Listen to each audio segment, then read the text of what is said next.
There is one thing that keeps many French English learners from really learning English. It is this common belief that il y a un piège dans lequel nous les francophones on tombe systématiquement lorsqu'on apprend l'anglais. C'est de penser qu'apprendre l'anglais, ce sera forcément plus facile pour nous, vu que l'anglais et le français sont comme deux langues jumelles avec des grammaires très proches l'une de l'autre, en plus d'avoir énormément de mots de vocabulaire en commun. Et dans cette vidéo, le professeur va donc nous aider à comprendre deux choses. Premièrement, pourquoi cette pensée collective, c'est en réalité ce qui freine beaucoup de francophones dans leur apprentissage de l'anglais.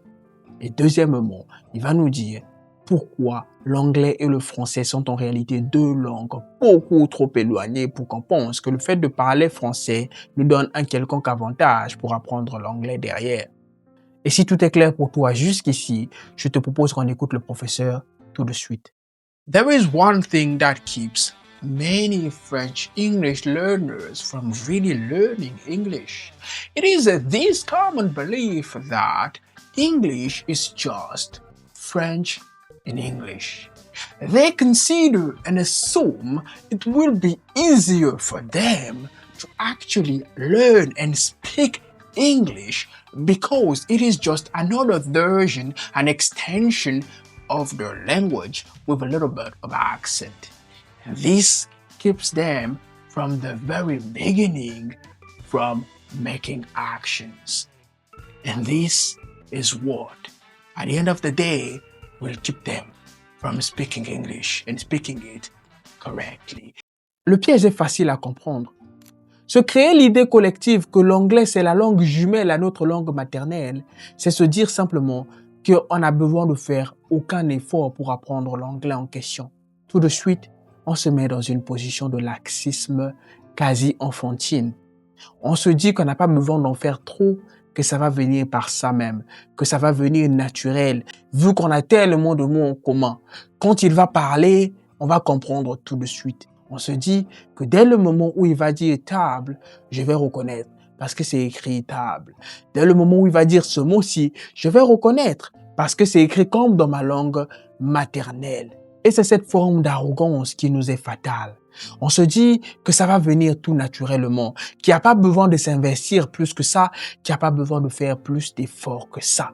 Ce confort-là, on le paye très cher plus tard dans notre apprentissage de la langue parce qu'on va se rendre compte que tout ce qu'on s'est toujours dit depuis le départ, c'était la théorie. Et contrairement au français, la théorie et la pratique en anglais n'ont rien à voir. Et donc, d'un coup, nous les francophones, à un certain niveau dans notre apprentissage de la langue, on se retrouve toujours bloqué, coincé, sans issue, avec tout plein de mots qu'on connaît de façon théorique, mais qu'on est incapable de dire nous-mêmes ou même de reconnaître à l'oreille lorsque quelqu'un nous les dit. Et le second piège de ce mindset ou de cette vision-là, c'est d'aussi entraîner notre cerveau dans le même mouvement. Notre cerveau aussi considère l'anglais comme la langue jumelle du français. Et donc, qu'est-ce que notre cerveau fait? Plus que pour les autres apprenants, notre cerveau, à nous les francophones, a tendance à associer l'anglais et le français dès le départ. Et la conséquence ici pour nous, elle est même gênante. C'est qu'on va souvent se retrouver à faire ça. Oh, my English is bad, bro. Huh? My English is bad. What club you on? My club? No, it's artist. What? Artist. Daddy, you're what? Me, no footballer, artist. Oh, artist. I bet. All right. You know what? Let me get a pic. Where you from? French. France? Oh, bonjour. Merci. Prononcer des mots anglais en français quand on s'exprime et littéralement faire, comme le disait un vieux frustré, considérer l'anglais comme du français en anglais.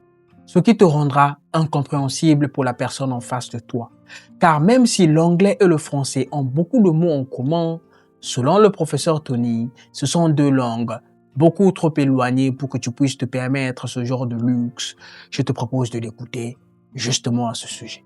There is just one thing that makes English and French one of the two most different languages in the world. It is what we call the spine of the languages. French is a phonetic language. In French, you say what you see, you pronounce what you see. English is the non-phonetic one. English being non-phonetic, English vowels or English syllables become unpredictable because they can be pronounced in different ways. Therefore, English words also become unpredictable. Là où l'anglais et le français vont vraiment s'éloigner l'un de l'autre, c'est au niveau de ce que j'appelle la colonne de la langue. Le français est une langue phonétique. En français, tu prononceras toujours la syllabe que tu vois. Une lettre se prononcera toujours pareil, quel que soit le mot dans lequel il se trouve. Pareil pour les syllabes, et donc les mots français sont très prévisibles. Ils se disent comme ils s'écrivent. C'est aussi simple que ça. Ça rend quelque part le français une langue assez accessible, assez facile, que tu peux apprendre en autonomie, que tu peux apprendre sans l'aide de d'autres personnes. Tout l'opposé de l'anglais. L'anglais est connu pour être l'une des rares langues à être non phonétique. Être une langue non phonétique, ça veut dire que dans cette langue-là, les syllabes et les lettres sont très difficiles à étiqueter. Ils varient sans cesse et peuvent se prononcer de plusieurs manières différentes, dépendamment du mot dans lequel ils sont employés. Les langues non phonétiques, ce sont des langues imprévisibles. Les langues phonétiques, ce sont des langues prévisibles. C'est pour ça que l'anglais et le français, tout comme le mot prévisible et le mot imprévisible sont deux opposés, l'anglais et le français, dans ce sens-là, deviennent deux langues véritablement opposées.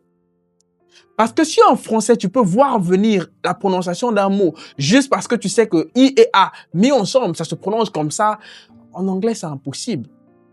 Parce qu'une lettre en anglais peut se prononcer de 10 manières différentes. Une syllabe en anglais peut se prononcer de même 20 manières différentes. Et donc, la prononciation des mots anglais est très aléatoire et surtout imprévisible. Et ça, c'est un élément extrêmement déstabilisant quand on vient d'une langue phonétique comme le français, où tout est prévisible, tout est lisible, tout est imaginable. On peut tout simplement supposer la prononciation d'un mot en voyant la manière dont on l'a écrit. C'est pour ça que connaître le français ne t'avance en rien avec l'anglais. Parce que même si le mot en anglais s'écrit pareil que chez toi en français, il faut savoir qu'à la prononciation, les lettres ne se prononcent pas pareil qu'en français, non seulement, mais en plus, ces mêmes lettres-là peuvent se prononcer de plusieurs manières différentes, dépendamment du mot dans lequel ils sont employés. Et toi qui es venu d'une culture phonétique, toi qui es venu d'une langue sonore, tu vas devoir repartir là-bas. Ton cerveau va devoir passer par la rééducation ou l'éducation, en tout cas s'adapter, comprendre et assimiler ce mécanisme-là. Je suis en train de te dire quelque chose de puissant. Ne te dis pas que tu as déjà fait une partie du job juste parce que la plupart des mots que tu vas apprendre en anglais, tu les connaissais déjà avec le français. Mais ces mots-là ne sont pas du tout pareils. Ils s'écrivent pareil, point barre. Le reste, tu vas encore devoir galérer, tu vas encore devoir travailler, tu vas encore devoir t'adapter et ça peut même être beaucoup plus déstabilisant pour toi parce que pour toi, un mot est censé se prononcer comme il s'écrit. Ici, chaque mot devient imprévisible et ça, c'est un enfer pour ton cerveau. Il va falloir travailler dur pour pouvoir t'adapter à ça pour éviter de faire des choses horribles comme prononcer des mots en français au milieu d'une phrase que tu fais en anglais, par exemple. Yesterday, there was a vote at the Knesset in Israel on annexing the West Bank. Do you see it as a challenge to your peace efforts? Will you answer that, please? Because I cannot understand the words you say. Where are you from? Where are you from? Enlève-toi de l'esprit cette pensée-là et viens humblement apprendre la langue en sachant que tu pars de zéro. Ne tombe pas dans le piège dans lequel tous les autres francophones tombent, celui de se dire que j'ai déjà fait au moins 50% du travail parce que je connais déjà beaucoup de mots vu que c'est pareil qu'avec nous en français. Si tu rencontres quelqu'un qui pense pareil, conseille-lui de venir voir cette vidéo. Moi, j'espère que cette vidéo t'aura été utile, qu'elle t'aura permis d'ouvrir les yeux, qu'elle t'aura permis de sortir de certaines idées reçues qu'on a tous communément, nous les francophones. J'espère surtout qu'elle t'aura éclairé dans ton objectif d'apprendre la langue anglaise. Je le dis d'ailleurs pas trop souvent, mais pense à t'abonner à cette chaîne, ça va me soutenir et ça va me donner de la force. Quoi qu'il en soit, prends bien soin de toi. Je te retrouverai la semaine prochaine pour une nouvelle vidéo. Bisous à toi là-bas. Mouah.